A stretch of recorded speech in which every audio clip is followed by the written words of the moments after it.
महाभारत की कथा बहुत ही प्रेरणादायी है, जितनी भी कथाएँ हैं।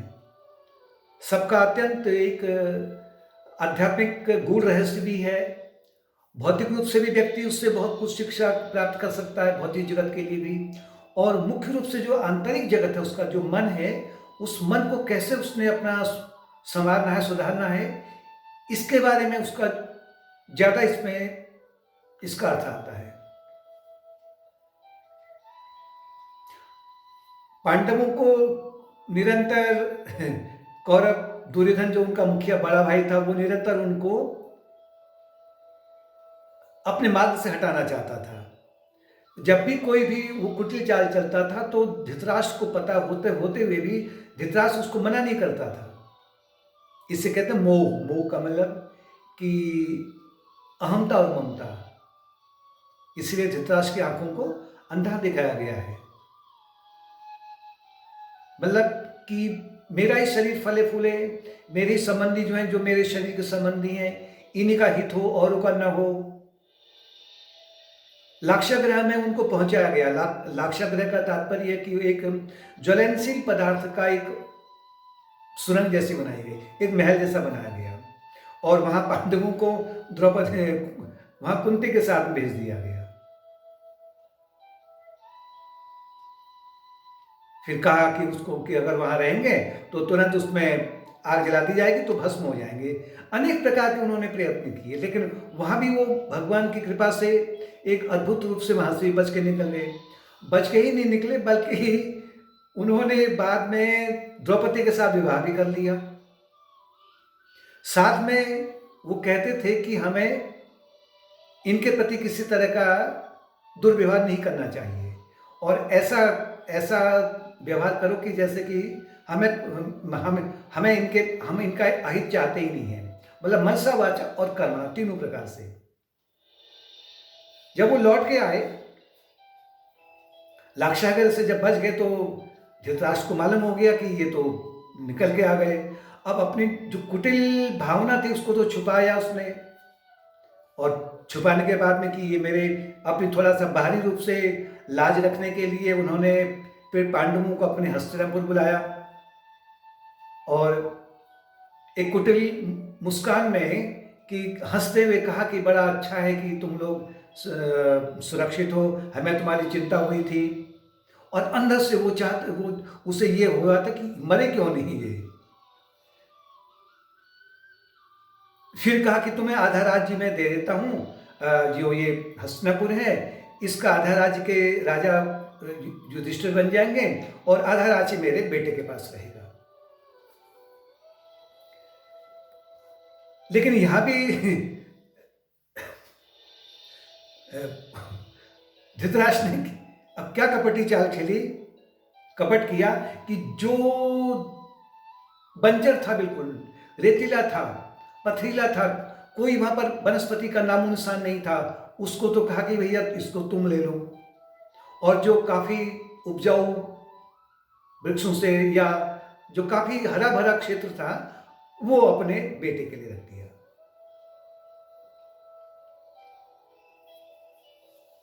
बाद में पांडवों ने क्या किया, जब वहां युधिष्ठिर को राजा बनाया गया,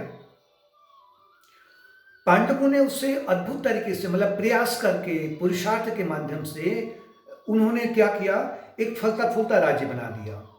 इंद्रप्रस्थ नाम का एक महान साम्राज्य स्थापित कर दिया, और उसमें भगवान कृष्ण की सहायता से, भगवान कृष्ण की कृपा से, और विश्वकर्मा अर्थात जो स्वर्ग के जो ये हैं वास्तुकार हैं, आर्किटेक्ट हैं, इनकी सहायता से उन्होंने इंद्रप्रस्थ में बहुत सुंदर महल बनाया। इतना भव्य महल बनाया कि जो कि किसी तरह से कोई व्यक्ति नहीं बना सकता है। मतलब जो कौरवों को जो राज्य दिया था, उससे कहीं अत्यधिक अनंत गुना वो राज्य उन्होंने अपने पुरुषार्थ से और भगवान की कृपा से बना लिया।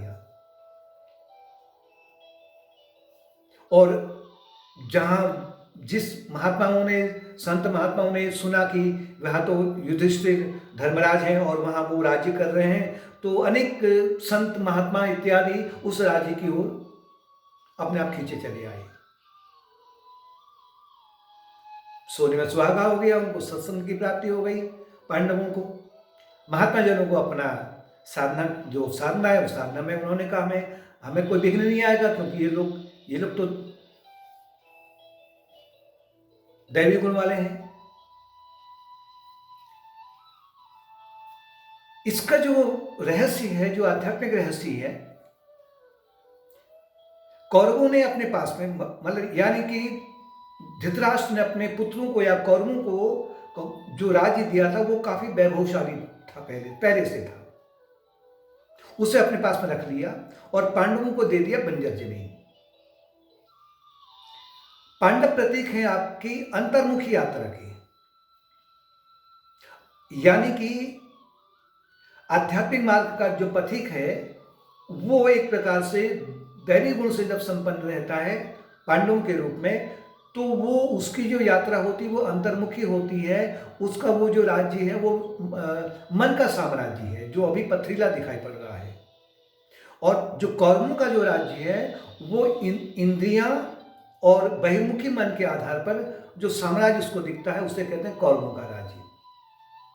कौरव एक प्रकार से बाहर से ही अपने साम्राज्य को फलता फूलता देखना चाहते हैं कि हमें पांच इंद्रियों के जो भोग हैं, अनेक प्रकार के सुंदर सुंदर हमको भोग प्राप्त हों, और हमारा निरंतर मन बहिर्मुखी होकर करके जो भी संसार में इन पांच इंद्रियों के माध्यम से भला लग रहा है, सौंदर्यपूर्ण लग रहा है, लावण्यपूर्ण लग रहा है, उसको पाना चाहता, उसको रखना चाहता अपने पास में। अतः कौरव अंतर्मुखी मन के प्रतीक और कौरव बहिर्मुखी मन के प्रतीक, और पांडव हैं अंतर्मुखी मन के प्रतीक। थोड़ा करेक्शन कर लीजिए इसमें। इससे प्रकार पांडवों के समान जब साधक या आध्यात्मिक मार्ग का पथिक जब अपने मन के साम्राज्य को देखता है तो मुझे तो बड़ा ये बंजर दिखाई पड़ रहा है। जब वह मन की खोज करता है धारणा से, ध्यान से, विचार से, भावनाओं से, तो उसे प्रतीत होता है कि मेरे भीतर, तो मेरे मन के भीतर संस्कार के रूप में अनेक प्रकार की अशुभ भावनाएं हैं, क्रोध की हैं, लोभ की हैं, मोह की हैं, चिंता की हैं, और मेरी बुद्धि से अनेक प्रकार के बुरे विचार निकलते हैं।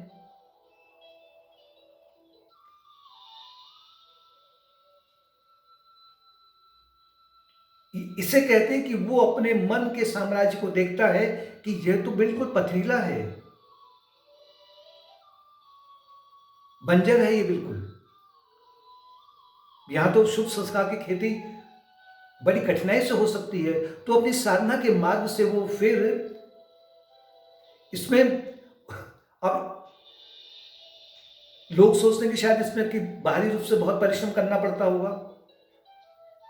बाहरी रूप से जो परिश्रम, आपका जो कर्तव्य कर्म आ रहे हैं आपके, उनको तो सेवा मार्ग से उससे आप कीजिए, लेकिन आपका जो सबसे मुख्य जो कार्य है वो आपके मन के भीतर आपने उसको करना है। तो इसके लिए आपको बार बार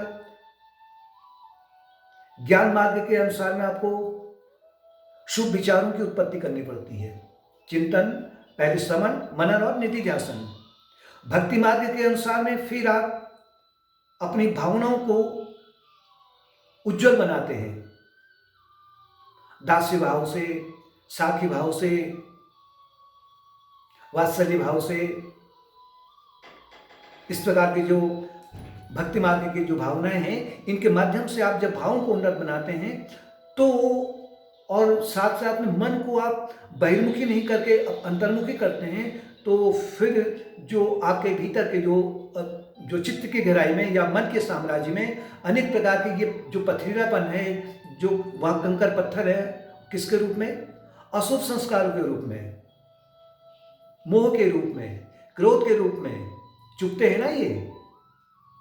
उसमें तो जब क्रोध आता है उसमें तो थोड़ा बहुत, क्योंकि उसे अच्छा लग जाता है, लेकिन बाद में उसे ऐसा प्रतीत होता है कि लोभ में रहना, शोक में रहना, मोह में रहना या चिंता में रहना, जब इसमें उसको जब अनुभव होता है तो वो ऐसा अनुभव होता है कि जैसे कि मैं नंगे पैर हूं और ये तप्त जमीन है और इसमें मेरे पैर जल रहे हैं, मुझे कहीं अपनी प्यास बुझाने को पानी नहीं नहीं मिल पा रहा है।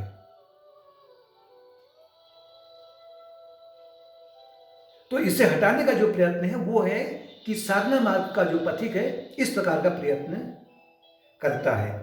धीरे धीरे उसे वो फिर अपने ही मन के साम्राज्य को वैभवशाली इंद्रप्रस्थ के समान में बना लेता है। इसके माध्यम से साधक या अन्य लोग जो इसे सुनते हैं वो उनको अनुभव होना चाहिए कि एक भक्त का या एक योगी का मन किस प्रकार का होता है, कितना वैभवशाली होता है।